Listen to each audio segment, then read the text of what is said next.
Good morning, future and fellow weirdos of the flock. Welcome to the party pen. So, where we left off, Gideon, which was the poor weak guy, where the angel was like, God's gonna do good things, and he's like, not me. And then God's like, yes, you. And then God saves the people from Midianites through Gideon's hand, you know, like he said he was going to. So then the people are like, be our king. And he's like, fuck you. I'll do you one better. Give me all the gold you got from these guys, all the earrings. So he made him a giant golden hat. So now they worship this giant golden hat. And Gilead had 70 sons, and he had one of his sons was um, one of his sons was born to him by a hooker from a place called Shechem, right? So, and that was the only one they named. His name was Abimelech, and he was a whore's son. So he's Gileon's whore's son, right? So, press like and subscribe if you want to hear what happens next, right? Because I'll be telling you, and I am Nikki K the Great. I will be walking you through Das Bible. We have good time. So, come on in, leave your shoes on, take your medicine. If you already took your medicine, you're taking it right now. All right, take your pills. Stop right here and grab you some keep other people alive juice. Then come and have a seat and pack a bowl. Where's my bowl? Oh, somebody asked me something stupid. What do you pack in your bowl? I pack biscuits and gravy in my bowl, man.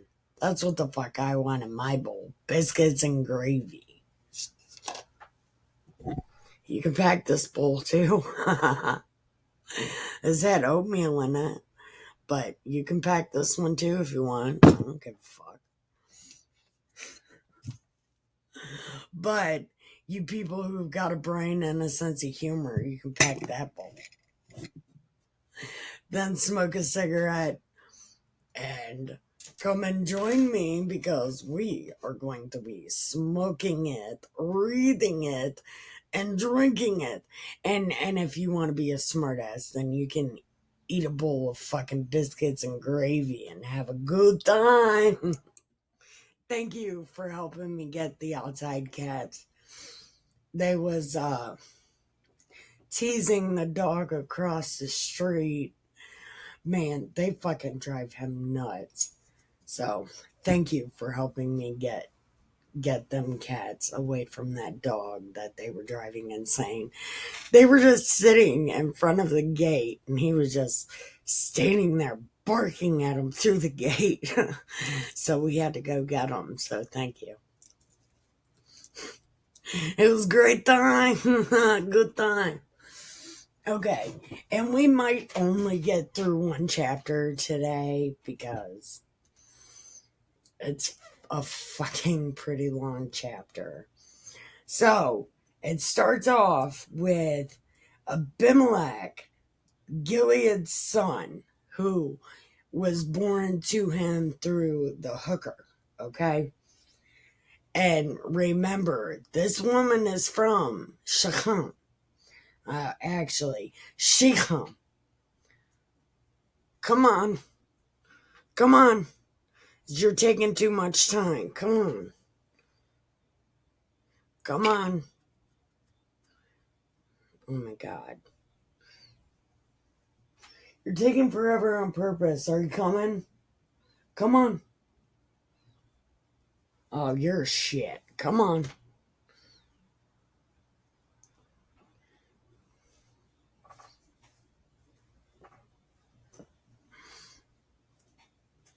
Okay. So, Gilead's son Abimelech went to Shechem, where his mother's from, and lived with her brother and her brother's people in Shechem. Okay, Shechem.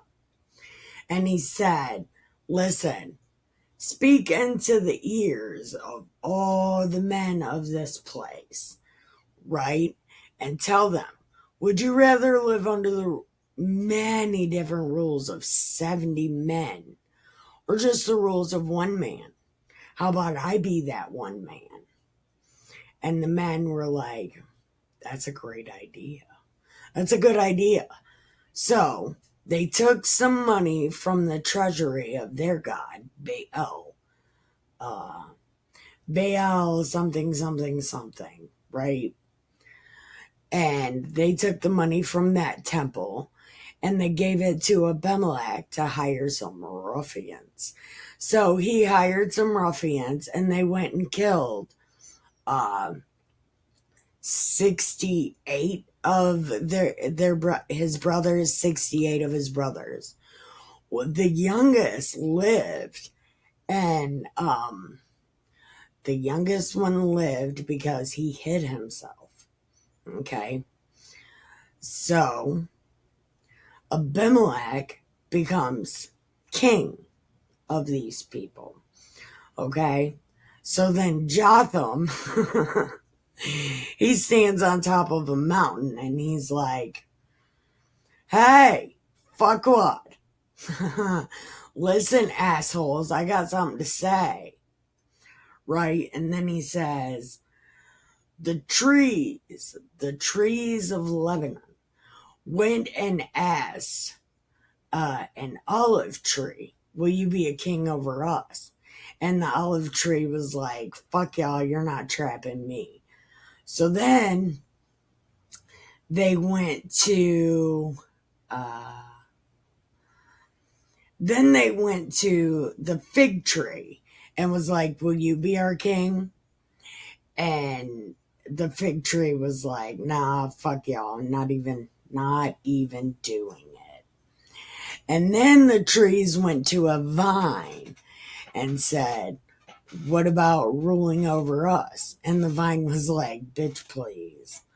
So then they went to a bramble, and the bramble said, I got you all day. Put your roots in my shade. Let me take care of you. And then Jotham said, I hope that bramble sets you motherfuckers on fire. I hope it destroys all of you. And I hope you destroy it. Right? And here you go. If you have done truly and sincerely that you have made Abimelech king, then rejoice and let him rejoice. Right?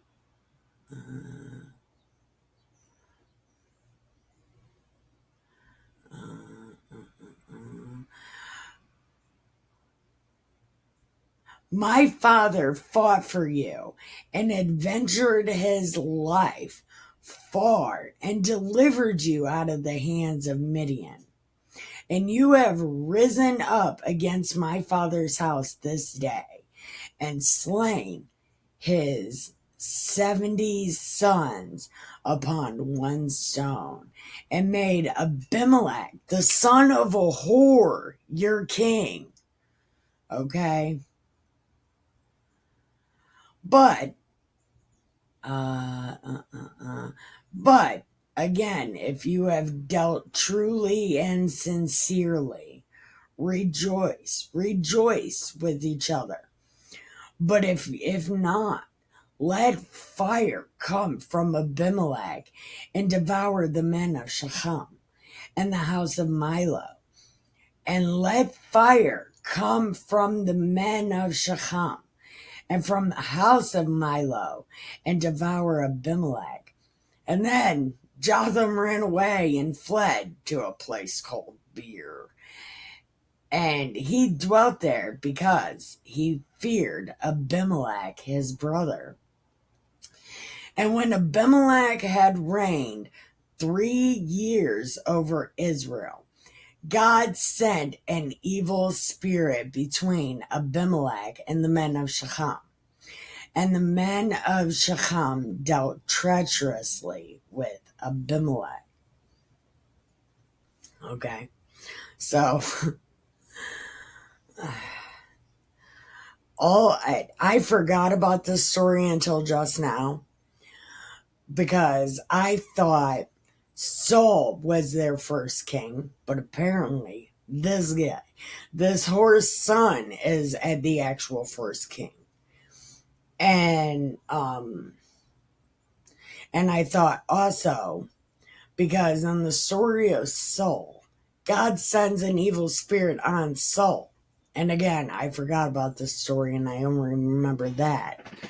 But this is the first time God's like, hey, evil, go ahead and go down there. Handle my light work. Okay. So, ow. So they dealt treacherously with Abimelech because of God's evil spirit. The cruelty done to the 70 sons of Gilead might come, and their blood laid upon Abimelech their brother, which slew them, and upon the men of Shechem, which aided him in the killing of his brothers. And the men of Shechem set liers in wait for him at the top of the mountains, and they robbed all that came along that way. And it was told to Abimelech that then, okay, this stranger comes, right? And his name is Gaal. And he told them, who the fuck is this guy? Why is he our king? We're not even his people. Why is he ruling us? And who the fuck is this Shechem? Right? Why do we even care about any of this? We're not even these people. Right? So he said, let's go to war. Right? And then there's a dude that heard this and went and told Abimelech. And he said, Abimelech, okay, go by night, you and the people with you, and lie in wait in the field. And it shall be that in the morning, as soon as the sun is up, you shall rise early and set upon the city. And behold, when he and the people with him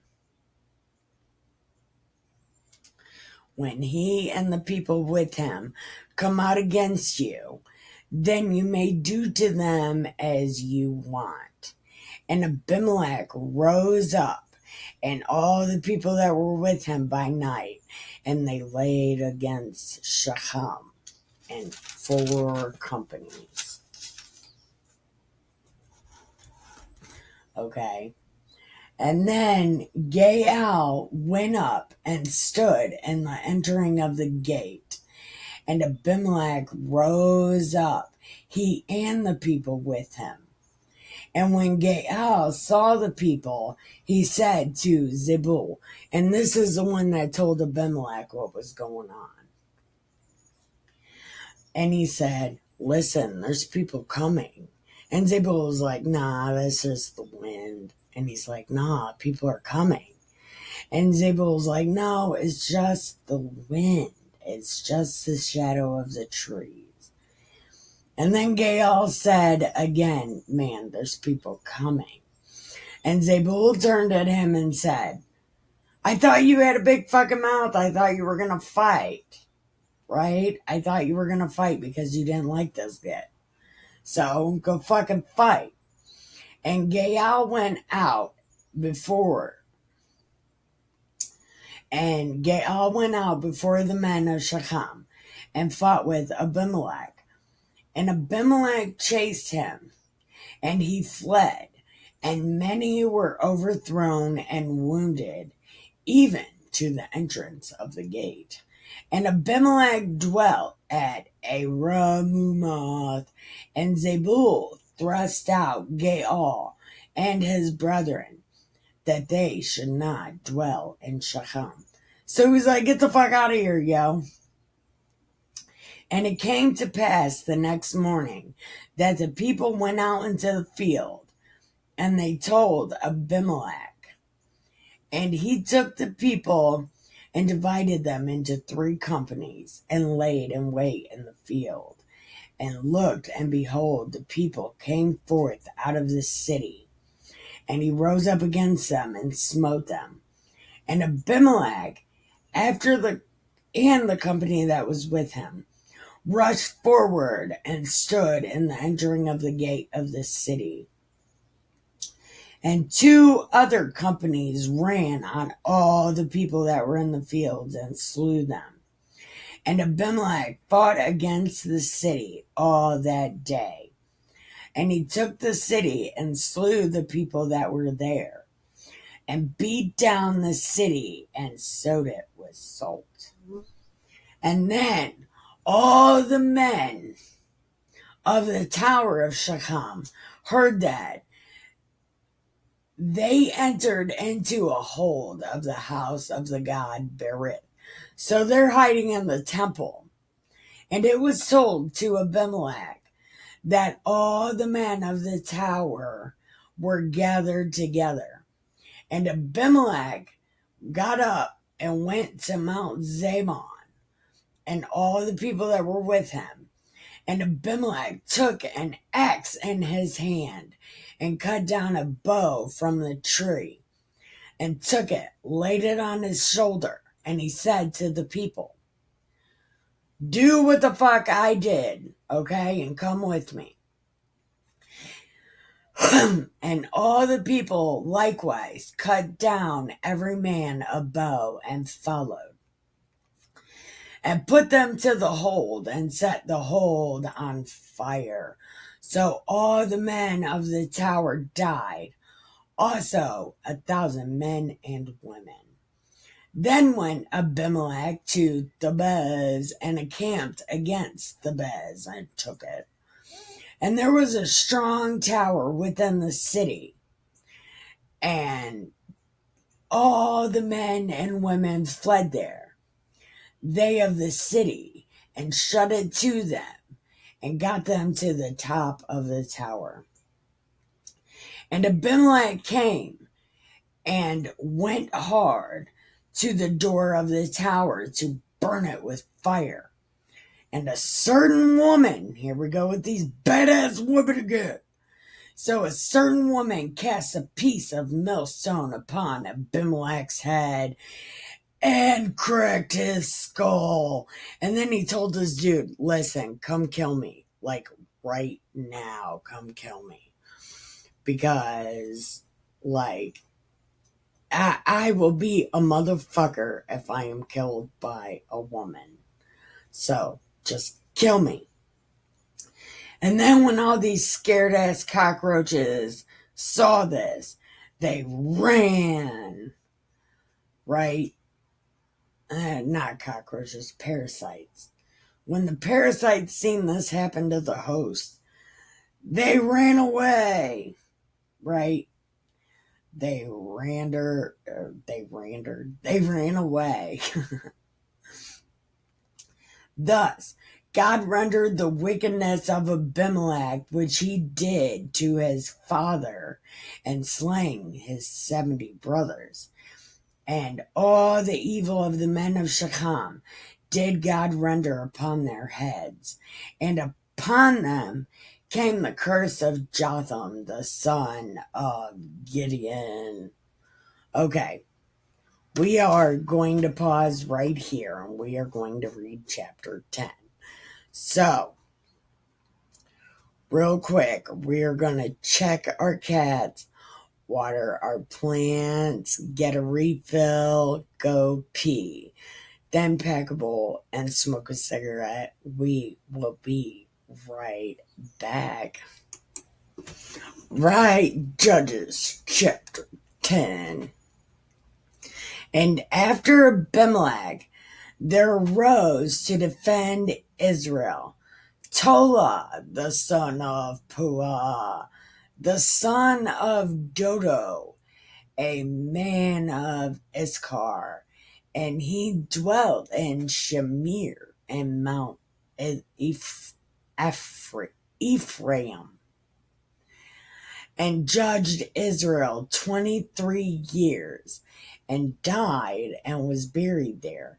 And after him arose Jair, a Gideonite, and he judged Israel 22 years. He had 30 sons that rode on 30 ass colts, and they had 30 cities, which are called Havoth and Havoth Jair unto this day, which are in the land of Gilead. And Jair died and was buried in, come on.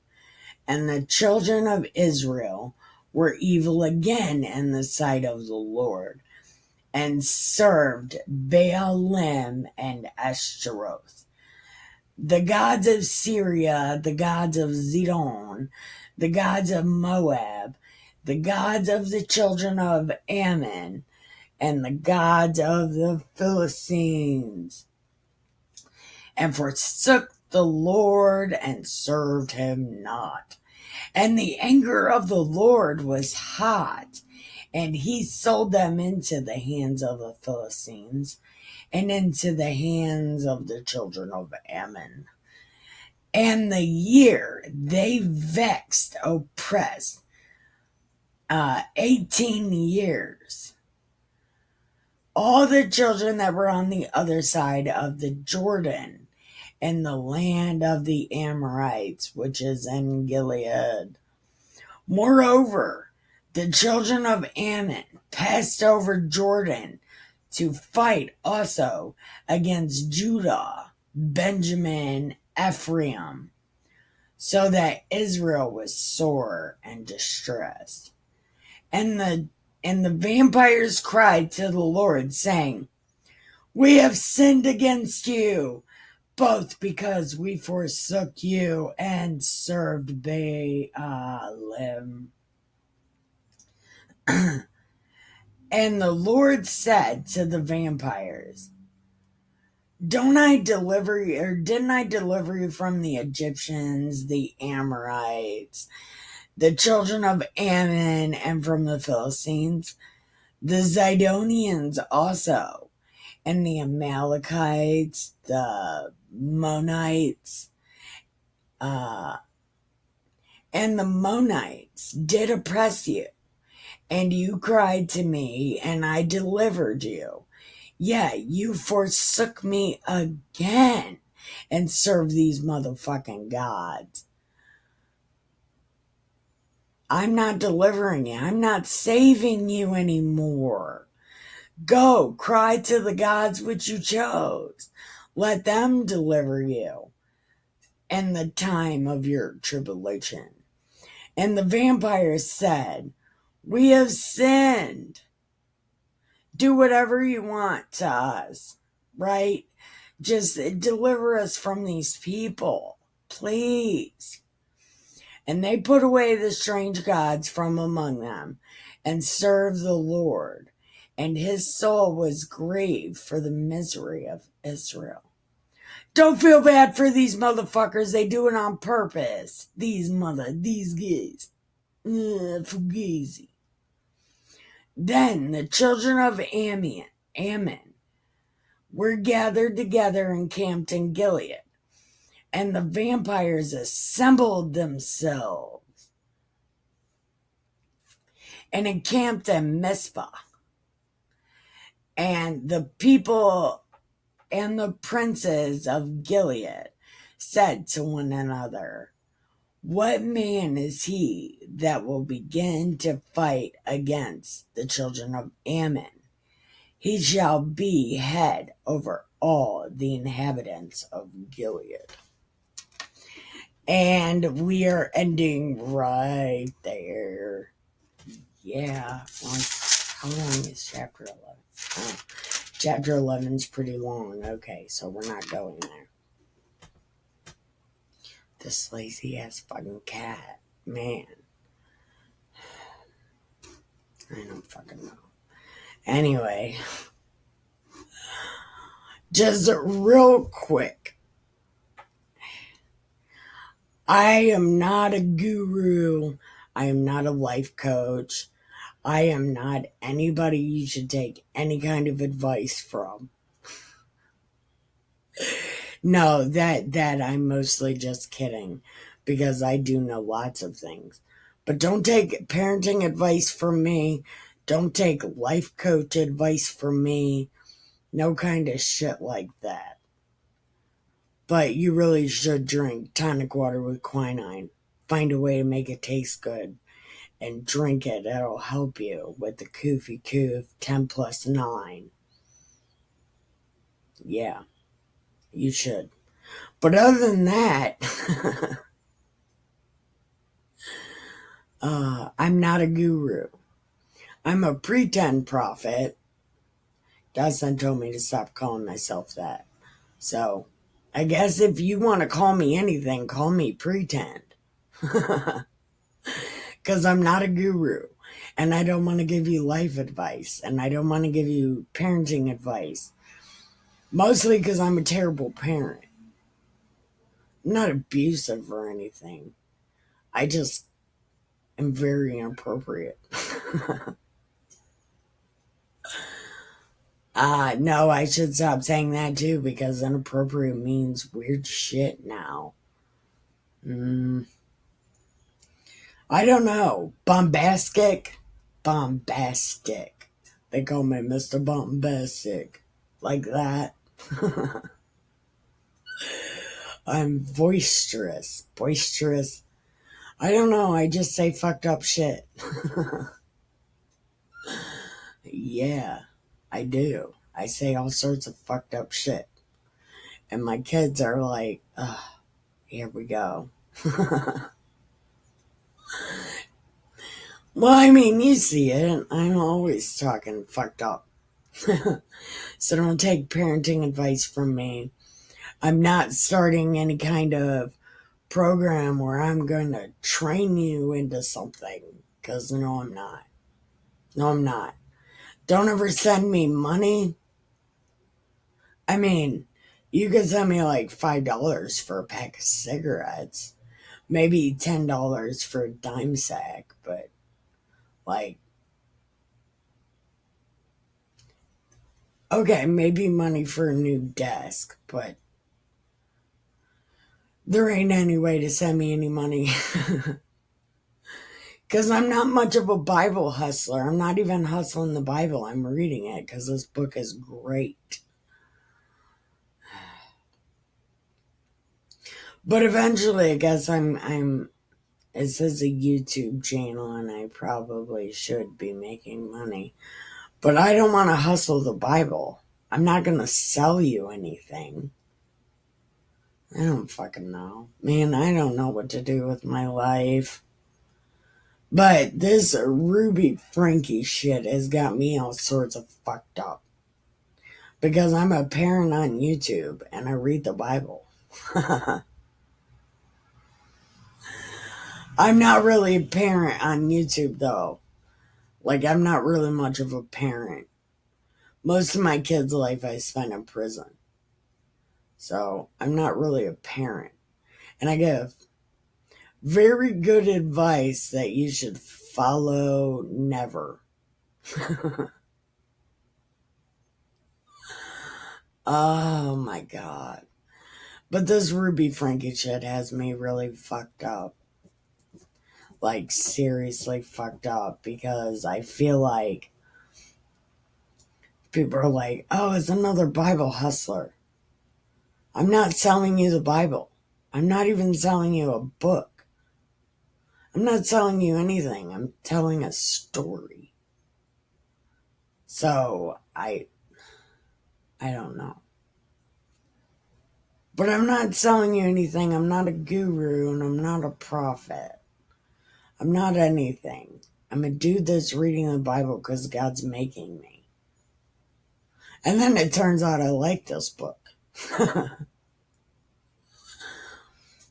But I like it because the story is so fucked up. From beginning to end of the Old Testament, this book is fucked up. I can't tell you anything about the New Testament because I haven't read past the story of Jesus. So I don't really know.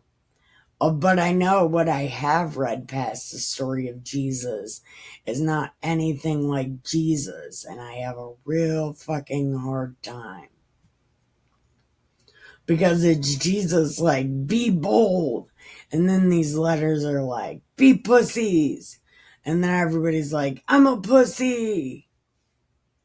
I think pussy is what Christian is what they use instead of pussy. That's what I think. Because the New Testament is not Jesus. Jesus didn't say, oh, love everybody. No, he didn't. No, he didn't. He said, tell them about themselves and then tell them you love them. And you gotta hate everybody to be my friend. And then the Christians are like, gotta be friends with everybody. Jesus like, no, don't be friends with anybody. Be friends with me. If you want to be my friend, you gotta hate everybody else. And I'm sure somebody's gonna word magic that to mean something different, but I read it. Jesus said, you can't love anybody else. You might gotta hate everybody. So that's what I read. The fucking words. So I don't know. But I don't know. But this Ruby Frankie thing, I can't stand it because it's like I want to continue reading this story because it's fucking awesome. But all these God people are going fucking crazy, man. It's God people are being possessed by this religion shit. And it's like, I don't know. God is up to something. He didn't tell me what it was, but he's definitely up to something. Because these God people can't keep going insane like this and killing everybody. Because it really makes me second guess this whole reading the Bible thing. Because, like, these people have read the Bible, right? These people do the Bible. They do the Bible thing. But they kill people. And then the best part about it, Ruby Frankie didn't kill anybody, but those kids were almost there. But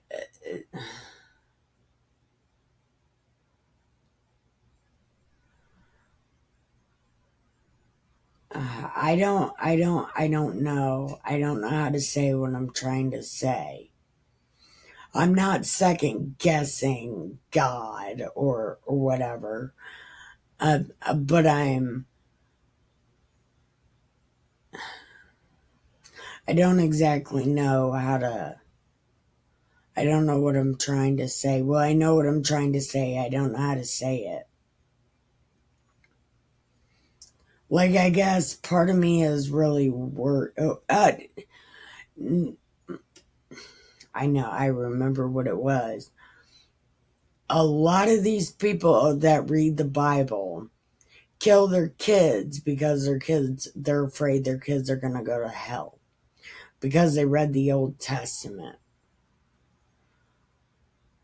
I still want to know, like, these churches, they're supposed to be Christian churches, and Christ and the Christian religion saves people from going to hell.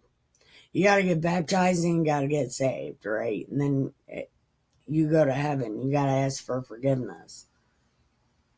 Whatever. So why kill your kids before they get the opportunity to even do that? Right? Because if you're just killing your kids because you read the Old Testament, then you must not know Jesus. But if you do know Jesus and you're just killing your kids and using the Old Testament as an excuse, I don't know which is worse. Like, I think the being fake thing, it hurts worse. Especially, like, when, like, you know people and you're like, oh, this is a great guy. But then you find out the next day he killed his kids because he's afraid they're going to go to hell. What was the fucking point of Jesus? Like, did God send Jesus here for no fucking reason? Like, because that's kind of what it feels like. Jesus died for no reason because you guys are fucking retarded.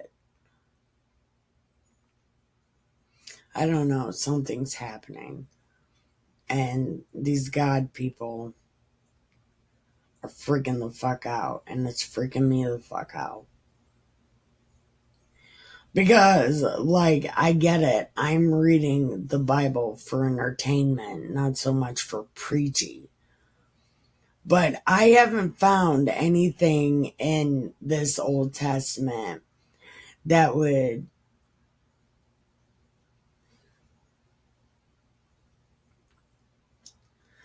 make me want to kill my kids.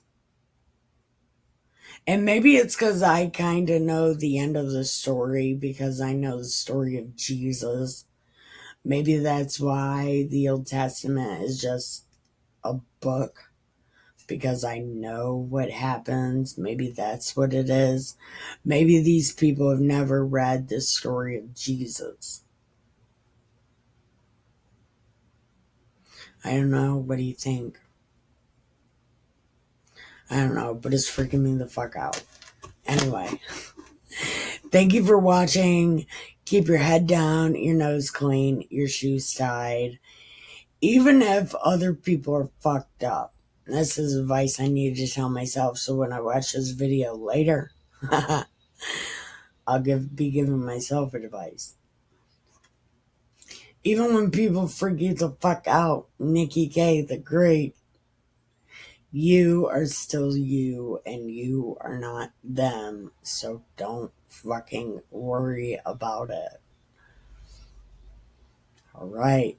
So keep your head down, your nose clean, your shoes tied. Don't get ready. Stay ready. Thank you for watching. I love you. Bye.